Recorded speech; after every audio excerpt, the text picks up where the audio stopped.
Hey y'all, welcome back to another season of Coffee and Composition. I'm April, president of A Little More Truth LLC. And if you're new to this series and our YouTube channel, this is our series to take the woes out of your next writing assignment. So if you've been with us for the last few years, you know every fall we kick it off with a special guest. And I am super excited for this year's special guest.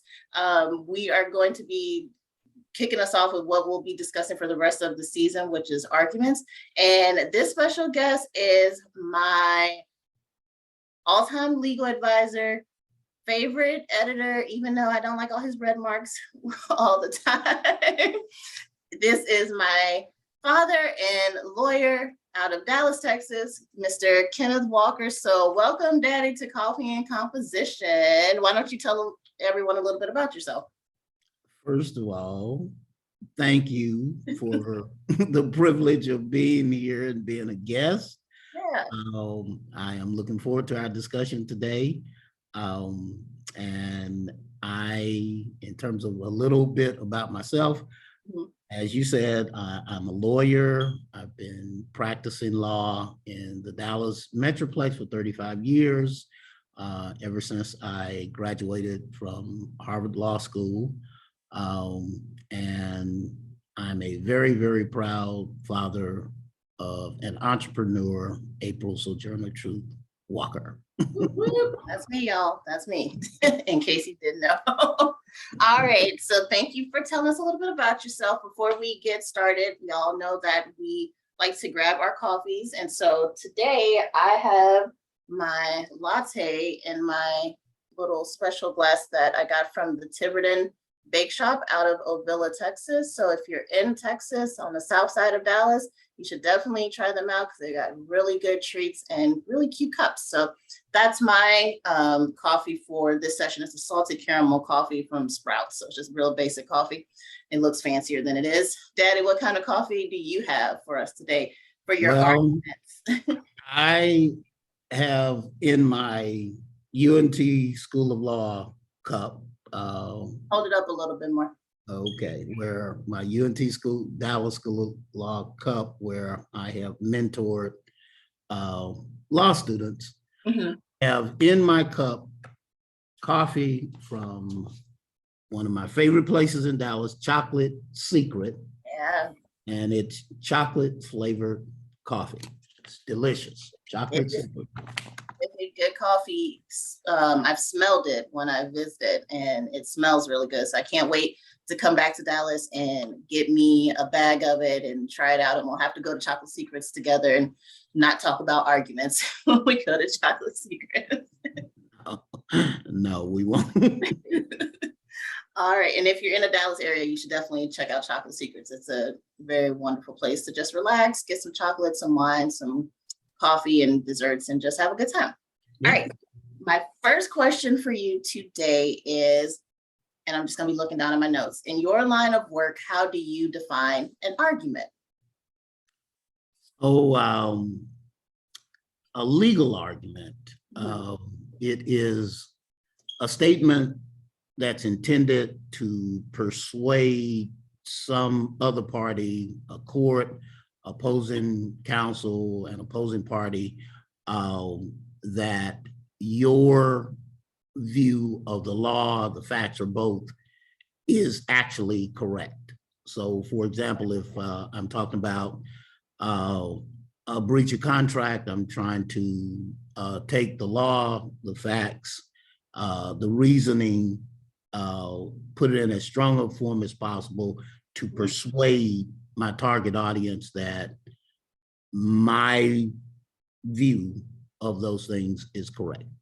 Okay, so it sounds like, and correct me if I'm wrong, that you're really just focused on your side. You're not too much worrying about the other side or any type of compromise or anything. You're really just trying to convince the audience that your side is the right side. Is that correct? In the legal context, it's an adversarial situation. And so you are generally only concerned about prevailing on your view or your client's view, but you have to consider the other side's view because they get a chance to argue as well. And if you haven't anticipated well what they may argue and kind of built that into your arguments, then your argument may get negated when they get their chance. Okay, so if you're going to stay with us for the rest of the season, you'll hear us talk about the different types of arguments. And so it sounds like in a legal context, you do more of what in a written context for the classroom we say is a classical argument, where you're really focusing on proving your side is correct. And then it sounds like you even mix in a little bit of a Rogerian type of argument where you are thinking about the other side and rebuttals and things like that. But you're not focusing on that. You're focusing more on your side, your client side, but you got to keep that in mind. So that's interesting that you kind of combine the two types of arguments there. Yes. Very cool. And so you mentioned that it's in a legal context, an adversarial mode that you have to go into. And one thing that I think a lot of students come into writing arguments in the classroom with is that adversarial mode, where you think, if I'm just really loud and really adversarial, then my teacher's going to think I'm right and I'm going to get an A. And what I try to explain to them is, no, that's not the context of this written essay. Your audience is not a judge in that respect where you are fighting against anyone else in the classroom. You just need to focus on making your point. So how do you like help law students or new lawyers kind of transition into that more adversarial mode that they'll have to go into for arguments if that's not something they've been used to doing in other writing contexts? Does that make sense? Yeah, yes, it does. And it's a very important skill, because even when you're arguing to a judge, it is the quality of the argument. It is not the volume of the argument that will prevail. In fact, an argument that's too loud, that's too heated, can wind up shutting down the ability of the judge or whoever the target audience to hear exactly the argument. And so a first step is turn down the volume. It's the quality of the argument, not the volume of the argument, that really prevails. And I think that's such an important point, just period in life, but in like all things writing, it's the quality of what you're writing and putting forth, not just the volume of what you're putting out there. And I think especially in this world of all the social media and stuff where you can put out so much volume, and that's what the real drive is to volume in terms of quantity and loudness, that when the students come to the classroom, they're like, why can't I do this and still be effective? Why are you not accepting my Instagram, Facebook post type writing style in the classroom? You know, and I've had students who have just put in their essay, I'm right, and that's all I need to say. And you know, and they didn't even meet the page requirements. So it's like, how do I start to give you very effective feedback and criticism without just saying, well, if that's all you got to say, I don't have nothing to say to you. Feedback, you know, and that's just kind of the world we live in. So I think it's good for people to consider, especially if they want to go into the legal field. It's not what you see on TV with Law and Order and all the legal dramas of, I'm just loud and right. I'm just loud and right. And you got to listen to me and I'm going to win this fight. No, you got to have quality, you know, quality over quantity and volume. So thank you for making that point. And hopefully students, if you're out there, listen to that point so you can be a lawyer like this fantastic lawyer for 30 plus years. All right. So my next question is, what makes a good legal argument to you? Like, what do you see and you're like, that's a good one? Okay. And we are into the quality aspect, and there's some essential ingredients. First,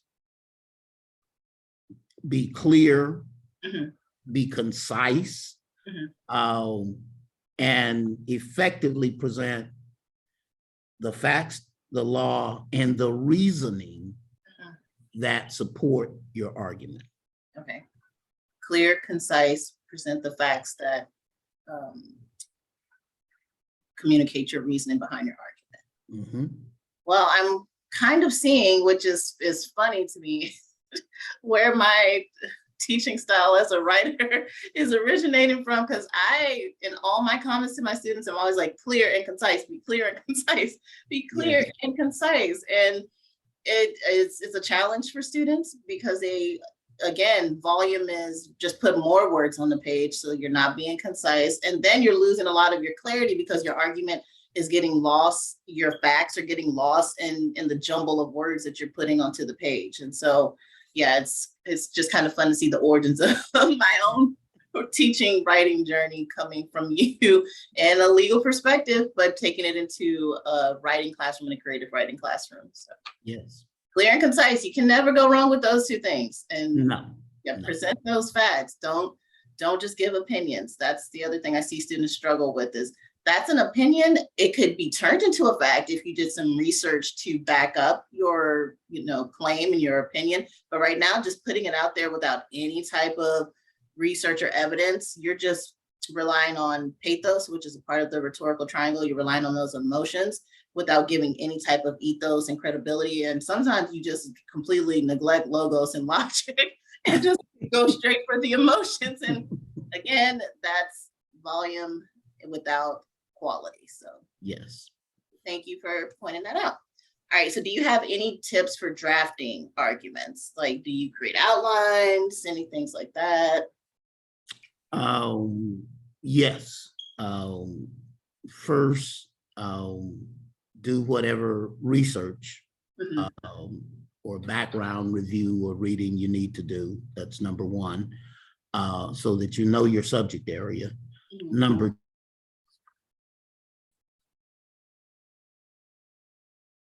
two, take good notes. I do typically outline at least, a general outline. It doesn't have to be, super technical, just to organize my thoughts. Okay. And then figure out what story you want to tell, and how you're going to support that story with facts. Okay, so you're going into a little bit of what our final argument for the season is going to be, and that's the narrative argument. And I think that's something that people probably don't think a lot about when they think about legal arguments, is there's a story that you're telling. And so do you want to just touch on it a little bit? How did you get to storytelling in legal arguments? Yes. It's very important, and it's fundamental because in any legal situation, there's a story between two or more people, or about two or more people in some situation that, generated a dispute or something. Okay. That's what's coming to you, is a story. Yeah. And so the first thing I have to do as a lawyer is try to figure out what happened here, which means what's the background story? Yeah. And then how do I take that background story and, from my client's point of view and perspective, tell it in the most persuasive way to win the argument. Okay, so it's an art. It's an art to it, the art of narrative and storytelling and the art of argument, which, again, I don't think a lot of people think of when they think of legal arguments or arguments in general. They don't see the art. Well, people don't see the art in writing, period. A lot of times you don't think of writing as a high art when you're talking about what you're going to go see at the museum. You don't go see an argument on a museum wall, but there is still the art aspect to it. And yes, I think it's key to hone in for people that story narrative arc in an argument for a legal argument is really important, because one, that'll help keep your audience engaged. If they're like, it's not just case number so-and-so citing this, and this. And I've read enough briefs that were not story narrative driven to know that I'm a good reader, but I don't want to read briefs without any type of narrative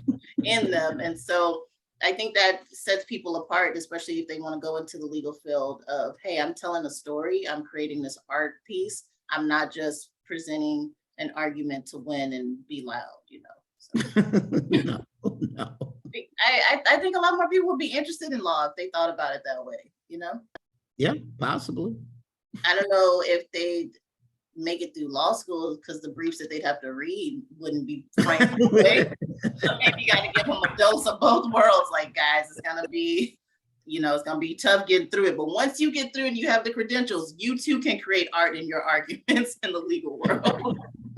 Yeah, you have to pay your dues first. Yeah, set the reality for them. Set the reality. All right. So you actually answered my next question, which was, how do you see the art of narrative and storytelling working in the legal realm? Do you see a lot of lawyers using narrative and paying attention to narrative, or what do you see in arguments that you come across? The best lawyers I see are really good storytellers. Okay.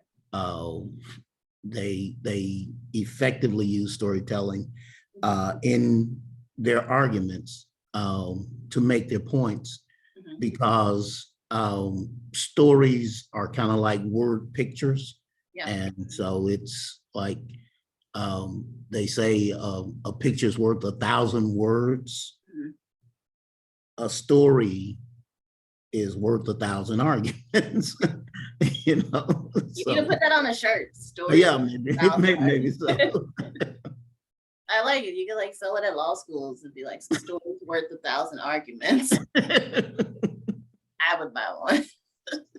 Yeah, maybe I will. And I think if people and students understood more about putting the story into their argument, that's where they could really let their voice come through rather than just presenting the facts. That's what I see students struggle with a lot too, is they get so overwhelmed with the research that they're doing, and they are passionate about the subject that they're researching and want to do their arguments on, but then they just do like a fact dump in their essays and they lose their voice.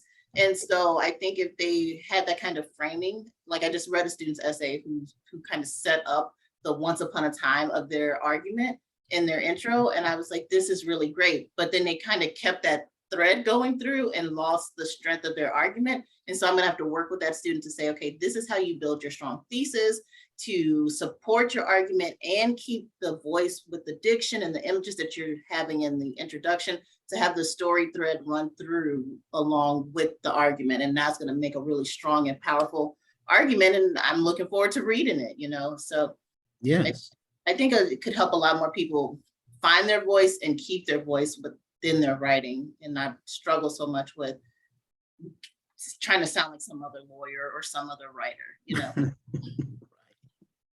And before we just go take a break before our second segment of this video, who's your favorite legal writer, since we're talking about narrative and lawyers? I know who mine is. In terms of storytelling, yes, not in terms of brief writing. Yeah, for sure. For sure, it without a doubt, it's John Grisham. John Grisham is a great storyteller who practiced law and writes stories about, you know, legal thrillers, but he's just a fantastic storyteller. Yeah. He is. And I, you know, finally got to join your book club after 25 years of hearing you talk about John Grisham.